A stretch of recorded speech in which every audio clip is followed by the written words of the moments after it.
So I just finished watching TLC 2020 and woo, that was okay. A lot to process there with how they wrapped up the show. Never in my wildest dreams could I have expected a visual like that, a moment like that, but you know what? I'm getting a bit ahead of myself. We'll cross that bridge when we get to it and possibly burn it, because we're going to talk about the TLC match to start the show. Start at the beginning is a good place to start for the WWE Championship as Drew McIntyre defends against AJ Styles. First time these two are meeting up here, and in a TLC match no less. Are Drew's silver gauntlets new, or has he had them during his whole kilt and sword phase and I just missed it? I also enjoyed seeing him kick his kilt into AJ's face before the bell rings. Drew starts out very aggressive in the ring, throws Styles into the barricade. He's the first to attempt to climb the ladder, but is taken down with a chair shot. AJ sets up the chair in the corner, but it backfires a couple minutes later after a slingshot. AJ hucks a chair into Drew's back, then dumps a ladder onto him. Drew comes back with a future shot DDT and tries to suplex the ladder onto Styles, attacks Drew's previously injured knee. Many chair shots to the leg, a calf crusher with the chair assist, but a brutal counter by Drew, slamming AJ's head in the ladder. AJ ramming the top of another ladder into the mush of Drew. I love when Drew throws a chair at Styles mid-springboard. Back in the ring, Styles wants to leap off a table, but Drew catches him and suplexes him into a ladder. Phenomenal forearm by Styles and almost put the ladder in the ring. AJ climbs, but Drew stops him and hurls him out of the ring and through a table on the outside.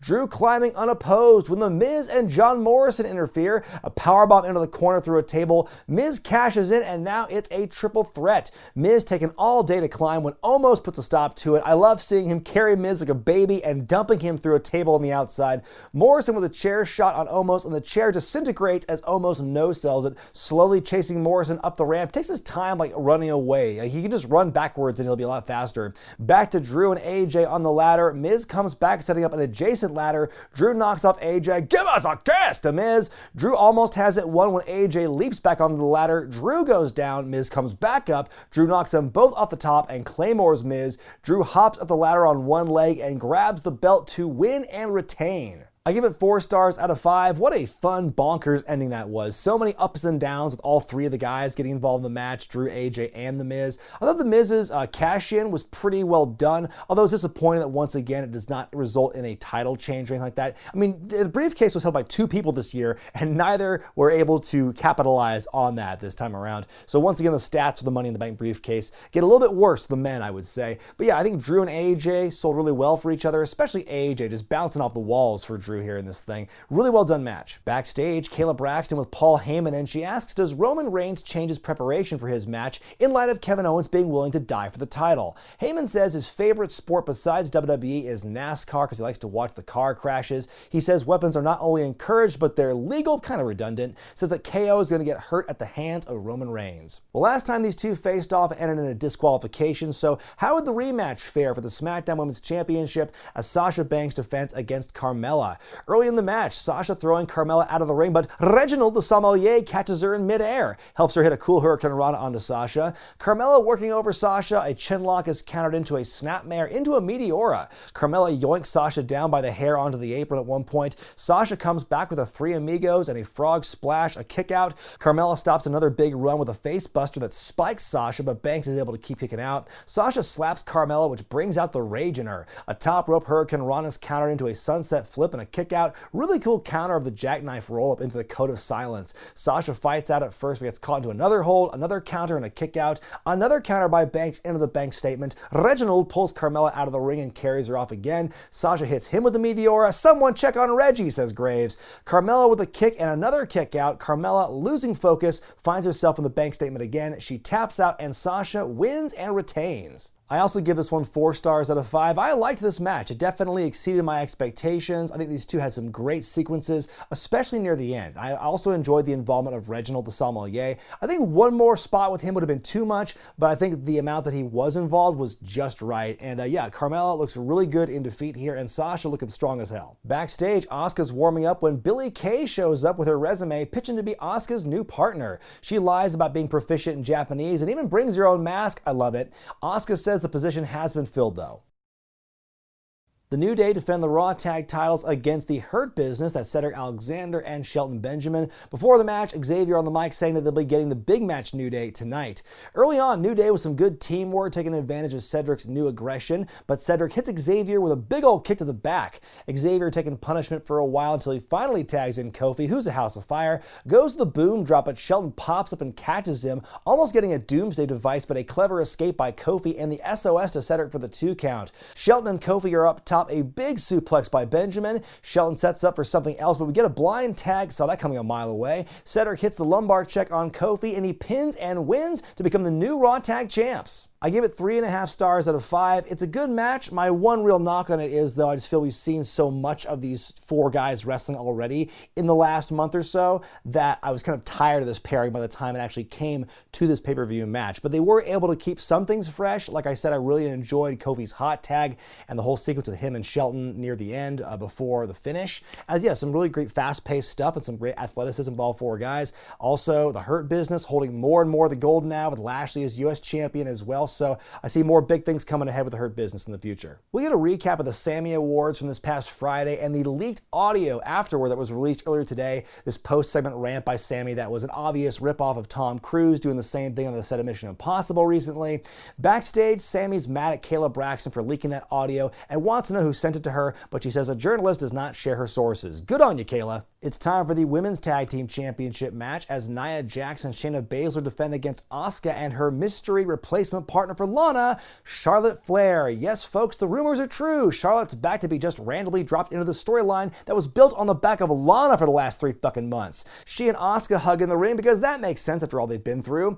Asuka and Charlotte tag in and out early on until Shayna begins to attack Asuka's arm, doing some cool joint manipulation on the wrist. Asuka gets worked over, has some moments to get away, almost tags in Charlotte, but Baszler denies her for about 3 seconds before she gets back on the apron and does tag in, just in time for us to see Ric Flair watching on in the back. Big hot tag by Charlotte, which includes the moonsault to the outside on the champs. A blind tag by Asuka. She hits a missile dropkick onto Nia. Charlotte back in, takes down Shayna and Jax, gets the figure 4 locked in on Shayna, but Jax breaks it up.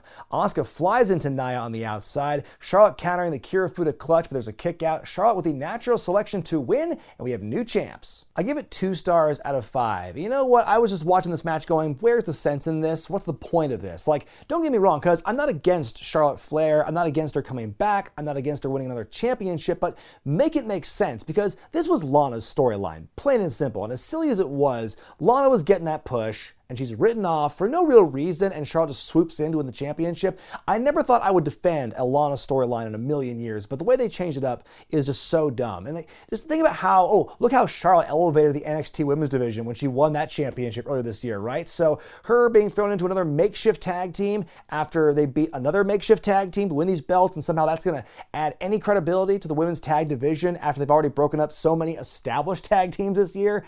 In that world, like, I just don't see it, and I mean, I had a gut feeling it was going to be Charlotte. I didn't want to believe it, and then it was. And like, again, why? Backstage, Big E hanging out with R-Truth. Sami Zayn accusing E of leaking the audio from earlier, but Big E denies it. Zayn accuses Big E of treading water since going solo, but then Big E gets very serious, scaring the champion off. We find out they will be fighting for the IC title on this Friday's SmackDown on Christmas Day, which sounds great, but just a heads up, I will not be doing the SmackDown review. I am not working Christmas Day in any capacity, so especially watching SmackDown and doing a live review. That's just, sorry, not happening. In your semi-main event, it's time for the second TLC match of the night as Roman Reigns defends the Universal Championship against Kevin Owens, who comes in with a sneak attack on Reigns as the match begins. Big run of the big dog, including a cannonball and a big frog splash on the floor. Jey Uso comes running in, but Kevin kicks him right away and beats up the two cousins with a chair, Pillmanizes Uso's leg, but Roman comes back with a drive-by. Many stare attacks.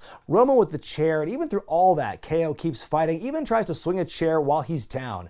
KO goes for a powerbomb but gets backdropped into some chairs. Owens comes back with some chair shots of his own, big suplex into a chair, goes to grab the title, but Jey Uso comes back and runs interference. Reigns with the Superman punch. KO still fights back, hits a stunner on Reigns and a powerbomb on Jey through the announce table, fighting on the ladder in the ring. Roman stops him and powerbombs Owens into a ladder, then a backdrop onto the edge of it. Ouch. Reigns with many slams through many tables, but somehow Kevin's able to fight back and try and stop Roman.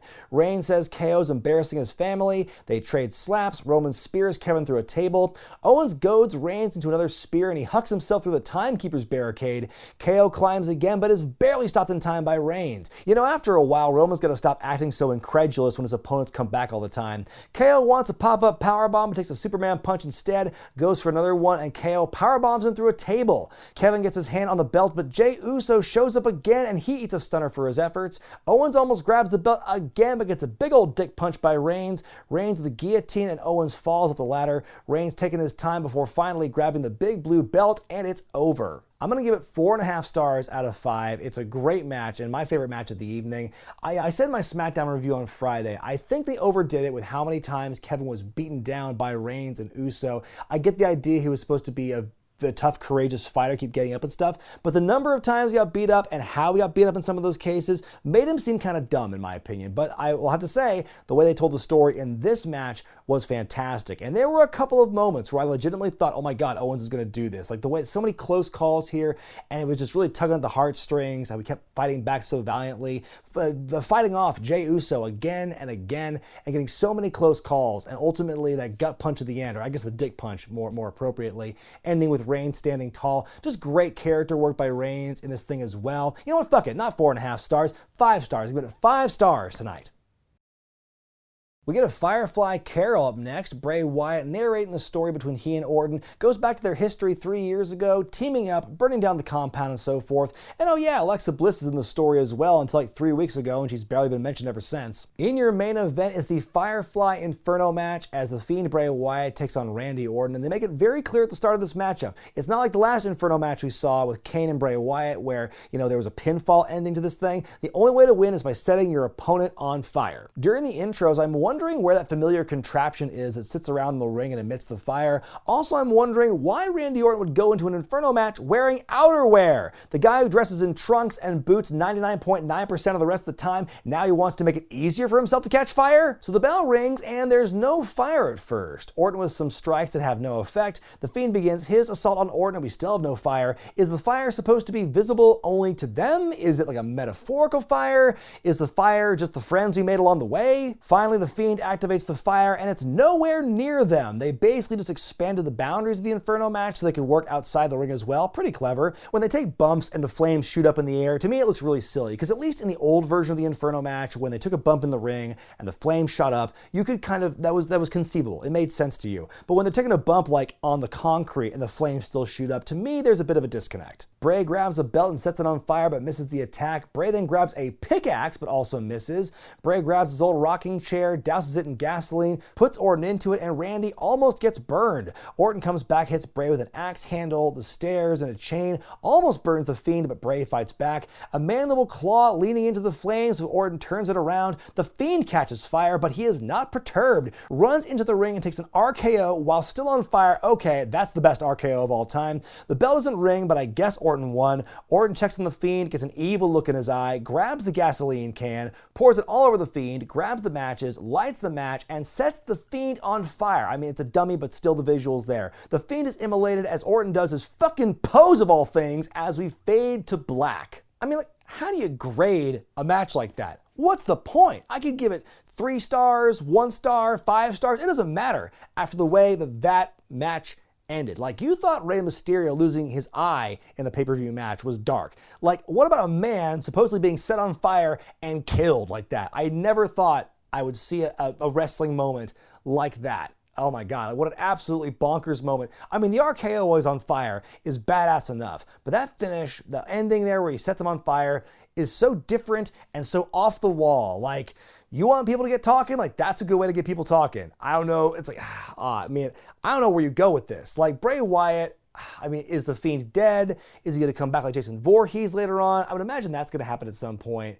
Like, that's just such a badass way to like end the Fiend's character in that moment. But man, when he does come back, like, they better do something with him. Like, that's all I gotta say. And where does Orton go from here? Like, Yeah, I'm going to fight for the championship after I just burned a man to death, after I just burned him alive. Yay, I'm the champion. Like, what? The priority is going to be totally skewed. Randy Orton is the Fiend now. He has absorbed Bray Wyatt's powers. He is the new, like, the Fiend, the Undertaker, whatever. He is the evilest man in WWE right now. Like, that was such a crazy moment. I don't know, and I don't care where they're going to go with this, because at least in this moment, that was an absolutely insane ending to a show. My grade for TLC 2020 is an A-, and that's only because the women's tag title match for Charlotte is swooping in there for absolutely no reason. But besides that, the show really exceeded my expectations. I think that there's some awesome work in the TLC matches, especially Roman versus Owens. Sasha and Carmella was a good match with an enjoyable finish, and my God, just again, the Inferno match. I was, going into that match like this, like waiting to be impressed. And holy shit, was I impressed. Like, they almost lost me, but then they got me in a real big way at the end. I don't know how you're going to top that, like, ever. And that's the only kind of thing you could do in the Thunderdome where there's no fans. You could have, like, Bray roll out of the ring, you bring in the dummy or something like that. You can't do that in front of a live crowd. But oh my God, just like, that was insane. Absolutely insane. But what did you all think of TLC on Sunday night? Let me know in the comment section below. I look forward to hearing what you all have to say about the ending of the Inferno match, Bray Wyatt being set on fire, where that character can possibly go from here. I want to hear your opinions on that. I'm Brian Zane, and I'll see you next time.